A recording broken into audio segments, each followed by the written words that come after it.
Hello students, मैं आप लोगों को इस वीडियो में बी सेट के प्रश्नों का उत्तर देने वाला हूं। तो मिला लो कौन कौन सा प्रश्न आपका सही है और कौन सा गलत है। ठीक है, मैच कर लेना।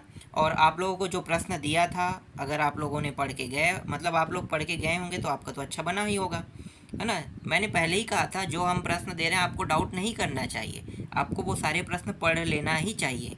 आप लोगों ने पढ़ा है तो आप लोगों का नंबर अच्छा आएगा, और जिन लोगों ने डाउट किया और नहीं पढ़ा है, अपने हिसाब से तैयार किया, उनको तो लॉस हुआ ही होगा। ठीक है, हम आप लोगों को सामाजिक विज्ञान में भी देंगे, वो प्रश्न भी आपको पढ़ के जाना है। जैसे विज्ञान में फंसा है, गणित में फंसा है, जितने सब्जेक्ट बता रहा है उसमें फंसा है, तो भाई इसमें भी फंसेगा, सब में फंसेगा, टेंशन मत लो। बस बेझिझक जो बताया जा रहा है उसको पढ़ते जाओ, अच्छा नंबर आते जाएगा। ठीक है, एक नंबर का तो मैं गारंटी नहीं देता हूँ, एक नंबर में फिर भी मैं प्रश्न देता हूँ, उनमें से कुछ प्रश्न आते रहता है एक एक नंबर में, है ना। क्योंकि कम प्रश्न रहता है वो भी फंस जाता है, और कुछ प्रश्न दिमाग से बनाना होता है, तो ये आसानी सरल सरल प्रश्न है। ठीक है, चलो देखते हैं।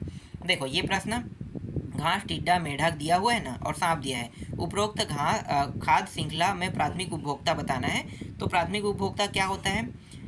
टिड्डा। ठीक है, तो यहाँ पे जिन लोगों ने टिड्डा लिया है उनका आंसर सही रहेगा। ठीक है, ये प्राथमिक उपभोक्ता कहलाता है। दूसरा देखो, डार्विन के गालापागोस के पक्षी पर अध्ययन किया, मतलब कौन से पक्षी पर अध्ययन किया गया था? तो ये बीगल, जिन लोगों ने बीगल लिया है उनका आंसर सही रहेगा। ठीक है, तीसरा देखो, एथेनॉल का रासायनिक सूत्र, सरल प्रश्न है, आप लोगों को पता होगा एथेनॉल क्या होता है ना। मेथेन, एथेन, मेथेन के बाद एथेन आता है, एथेन को एथेनॉल में चेंज कर दिया गया है, तो ओ एच बस लगा है इसमें, समझो। तो ये जो है इसका उत्तर हो जाएगा, आसान प्रश्न है ना। इसके बाद अगला देखो,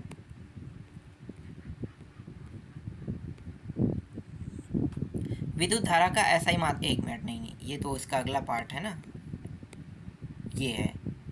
ठीक है, सबसे अधिक अभिक्रियाशील धातु बताना है। सबसे अधिक अभिक्रियाशील धातु क्या है? पोटेशियम। तो ये पोटेशियम जो है इसको आपको लेना है। ठीक है, पोटेशियम सबसे अधिक अभिक्रियाशील धातु, पोटेशियम। साधारण कांच का अपवर्तनांक कितना होता है? तो जिन लोगों ने साधारण कांच के अपवर्तनांक में 1.50 लिया है उनका उत्तर सही रहेगा इसमें। इसके बाद देखो अगला प्रश्न, वर्षा के जल का पीएच मान। भाई ये सब प्रश्न सरल है, मैंने बताया भी था इनको, है ना। कुछ प्रश्न मैं बताया था, एक नंबर में फंसेगा जो बताएंगे वो। जिन लोगों ने 7 लिया उसका उत्तर सही रहेगा। पेट्रोलियम एक क्या है? ये तो पता ही होना चाहिए आप लोगों को इसका उत्तर। अब जो लोग इसके अलावा दूसरा लिए हैं उनका उत्तर तो गलत ही रहेगा, है ना। पेट्रोलियम एक जीवाश्म ईंधन है।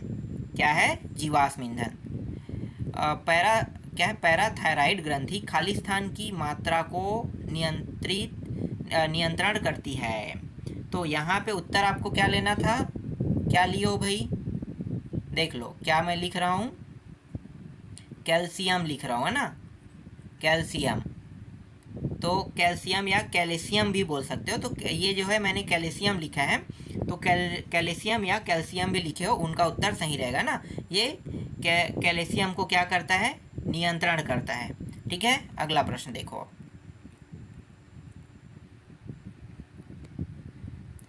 यहाँ पे है विद्युत धारा का एसआई मात्रक। विद्युत धारा के एसआई मात्रक क्या होता है? एम्पियर। ठीक है, ए का मतलब समझो कि ये एम्पियर, जिन लोगों ने एम्पियर लिखा उनका उत्तर सही रहेगा। पॉलीथीन खालिस्तान का बहुलक है। पॉलीथीन जो है किसका बहुलक होता है? एथलीन का, है ना, एथिलीन का बहुलक है। देखो कितना सरल प्रश्न है, बहुत सरल सरल है। अब यहाँ पे देखो, सही जोड़ी मिलाओ को तो रटने की जरूरत नहीं, न ज़्यादा कुछ करने की ज़रूरत है, ये तो इतना आसानी से बन जाएगा।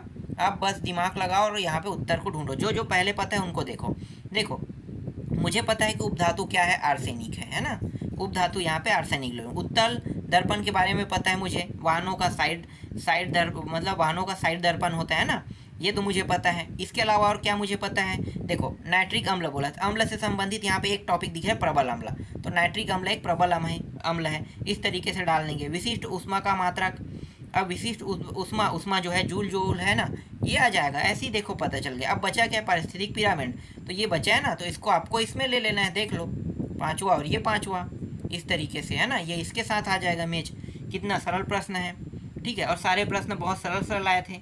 2-2 नंबर, 3-3 नंबर के प्रश्न, 4-4, 5-5, 6-6 नंबर, सारे प्रश्न देखा हूँ, बहुत ईजी आया था। हमने बताया था उसमें से फंसा है 1-2 प्रश्न को छोड़ के, मतलब 60 नंबर के जो बताए थे उसमें 50 फिक्स है, और ये तुक्का करके मतलब जो दिमाग लगा कर इसे बनाए होगे ना, 10 नंबर इसमें पा जाओगे, तो 60 तो ऐसे ही हो जाएगा आपका।